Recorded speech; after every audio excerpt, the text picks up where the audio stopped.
This weekend I'm back in La Quinta, California for the La Quinta Art Celebration. One of the most beautiful shows and venues in the country.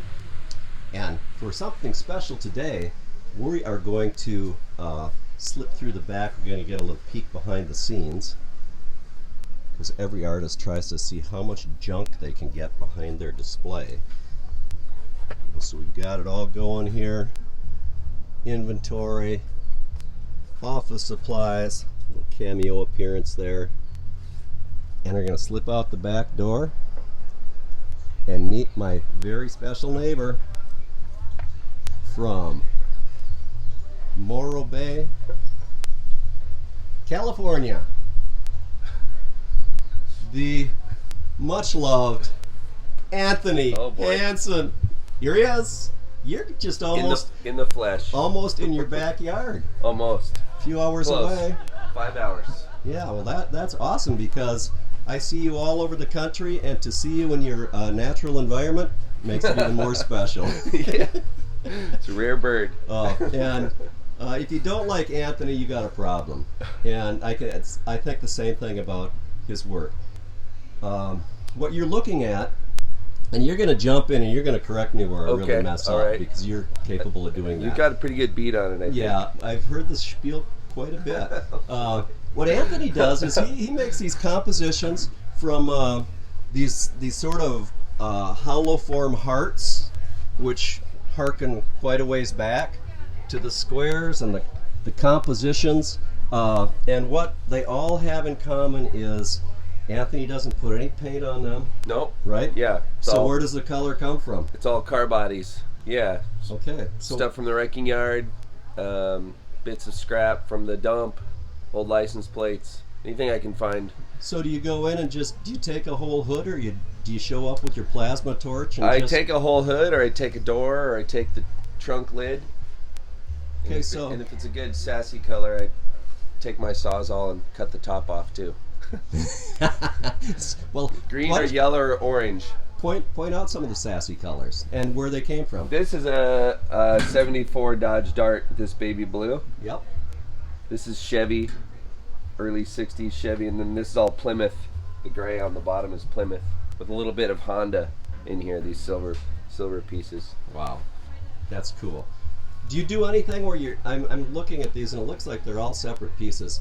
Do you do anything where you sand through to like the primer and get another color that way? Often you can see the primer a little bit on some of these, but that's just often happens with the heat from welding it. It burns the paint back, and then it reveals some of the layers underneath. I'm always really excited to find things like that, where there's something hidden underneath that you can kind of uncover.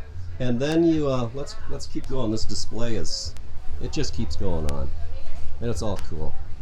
You also this black and white piece is really pretty dramatic. Yeah, and again, which vehicles do we have here? The white, this creamy color is Chevy Impala, I guess 65, and then the bright white is off of a Ford F-150, and then all the black is Mazda. And you also incorporate some license plates. That's where the numbers come from? Yeah, right? I'm a sucker for text and type. I like that. It's sort of an abstracted meaning, or is there a hidden meaning? The provocative nature of that, I like that a lot. I'm not really a license plate or a car guy, but I like the found materials and the elements that hunting through the wrecking yard digs up. Show me on this piece. This is something that I kind of have noticed. Now you step back in and you keep getting out of the frame. I want to see your handsome mug in there a little bit. Because it used to be, I don't remember as many, if you will, divisions or subdivisions in the this one's a more recent piece, trying to it's busier. I kind of like the complex, sort of almost claustrophobic feel. Yeah, that claustrophobia thing really kind of gets to me. So I've been trying to work making the pieces more dense with color, with detail, and so yes, inserting these smaller sections, contrasting color. I'm liking the intensity of a piece that's a little more jammed up. And you're even doing, there's subtleties in here when you get up closer and you start seeing the hash marks and the Yeah, scratches and I things do like some that? stuff with razor blades, some stuff with 50 grit sandpaper, and then I do a lot with just, a lot happens when you weld it and the paint burns back, and that gets a lot of the texture as well. Is it just me, or is the light changed in here? The lights, it's suddenly a lot brighter. I don't know, it's a weird morning. It's like this is the weirdest. This interview's gone on about 8 hours.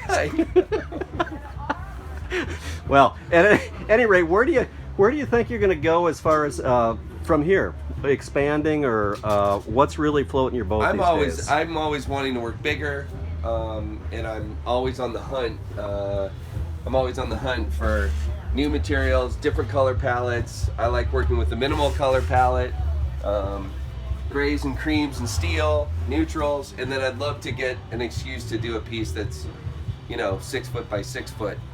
I'd love to have you have an excuse for that too, because then next time I see you, I could be totally digging on it. Yeah. Oh man, the way the light's working on some of these pieces now with your folds is really looking awesome. Yeah, the ridges, the standoff is one little more element of interest. Yeah. And just, I want to back up just a little bit, because at the beginning, where did you start? As far in an art form, what form was it at that point? I started out building furniture. I was building lamps out of reclaimed barbed wire that I found in vineyard wire. I was making these big halogen floor lamps on these metal armatures, and I'd wrap the wire around. But when I learned to weld, and I discovered that the wrecking yard was full of steel and all that color, all that story, I was really drawn to the material and trying to transform that and give it a new life, have it possibly say something else. Well, it's a great story you're telling, and to be able to, I think the flashback on looking at some of these vehicle parts, if you will, thinking of cruising around in Friends, Dodge Darts, and whatever, it's just an awesome thing. Yeah. So I would encourage you, I think if you stick with this, you might be able to make things work out pretty well. I'm gonna give it my best shot. Okay, well, and in the meantime, as usual, you are one of my most awesome neighbors. Thanks, I feel the same. It's always a pleasure. Good luck and happy trails. Thanks, Jay.